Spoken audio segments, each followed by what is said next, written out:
Pessoal, tudo bem? Eu queria dar continuidade ao que a gente está falando sobre sequência didática, principalmente para aqueles que não conseguiram ler todo o texto ou que não entenderam. Eu disponibilizei um resumo para a gente, para ter uma ideia das principais ideias, o que é sequência didática, o que o autor considera como sequência didática. E aí a gente tem que entender que ele coloca que sequência didática é um conjunto de atividades escolares organizadas de maneira sistemática em torno de um gênero textual, oral ou escrito. Então, essa é a definição. Então, é uma atividade escolar organizada sistemática.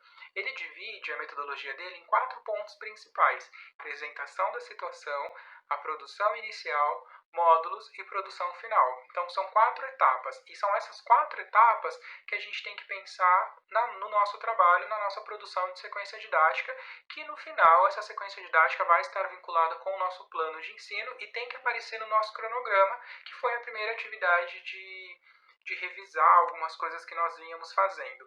A apresentação da situação é basicamente você responder qual gênero será abordado, tanto escrito quanto oral, a quem se dirige a produção. Então, assim, qual é o meu destinatário? Não pode ser só o professor, ele pode também levar, se for publicado num jornal da cidade, se é a outra sala, se são os amigos, se vai levar para casa. Então, qual é o destinatário? Para quem se dirige isso?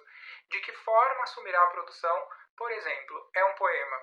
É um poema que vai ser num sarau, declamado num sarau, vai ser um poema publicado num livro, vou montar uma mini revista da sala. Então, qual que vai ser a produção, né, desse gênero? E quem participará da produção? É um poema sobre a minha localidade, não, é um poema sobre a cidade, sobre a faculdade, ou não, é uma entrevista, eu vou entrevistar alguém, não, é uma notícia. Então, o que vai ser feito? Tanto escrito quanto oral. A produção inicial, que é o segundo passo, é quando a gente coloca o aluno num primeiro contato para ele pensar um pouco assim, o que eu já sei sobre esse gênero e o que me falta um pouco para aprender os módulos. Os módulos basicamente são trabalhar os problemas que apareceram na produção inicial e dar aos alunos os instrumentos necessários para superá-los. Então, a produção inicial já me funciona como uma primeira avaliação. E é uma avaliação, digamos que diagnóstico, você vê o que o aluno consegue fazer sozinho e ver onde ele tem problemas e dando suporte para ele avançar dentro da produção proposta. Não tem uma data ou um tempo que isso vai ser desenvolvido, vai ter que de acordo com a sala e tudo mais, e isso também é bacana porque personifica o trabalho com sequência didática, e a produção final é a produção do gênero proposto, o que permite uma avaliação do desempenho do aluno. Então, ele tem uma produção inicial e ele tem uma produção final do mesmo gênero. Então, o que ele avançou, o que ele conseguiu entender, serve como uma autoavaliação para ele, uma autoavaliação para o professor, e não encerra aí. Então, eu posso continuar para saber o que mais eu posso fazer com esse gênero. Então, o que não ficou tão claro, que eu posso voltar. Depois disso, que a gente viu o texto, eu encaminhei para vocês uns cadernos das Olimpíadas de Língua Portuguesa. Ainda que seja em língua portuguesa, é o exemplo mais clássico de elaboração de sequência didática.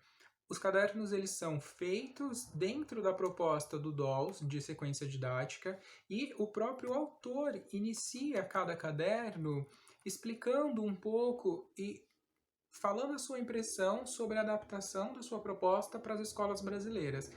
Eu indico muito a leitura do início, lá quando ele inicia sobre o gênero e sobre a proposta de sequência didática, e aí, num determinado momento, ele reforça que sequência didática é um conjunto de oficinas e atividades escolares sobre um gênero textual, organizado de modo a facilitar a progressão na aprendizagem escrita. Então, é o que a gente estava falando.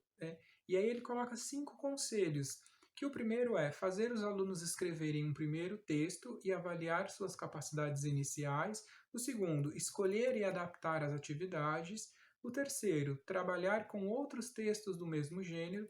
O quarto, trabalhar sistematicamente as dimensões verbais e as formas de expressão em língua portuguesa. E o quinto conselho, estimular progressivamente a autonomia escrita criativa dos alunos, isso está dentro daqueles eixos que ele propõe.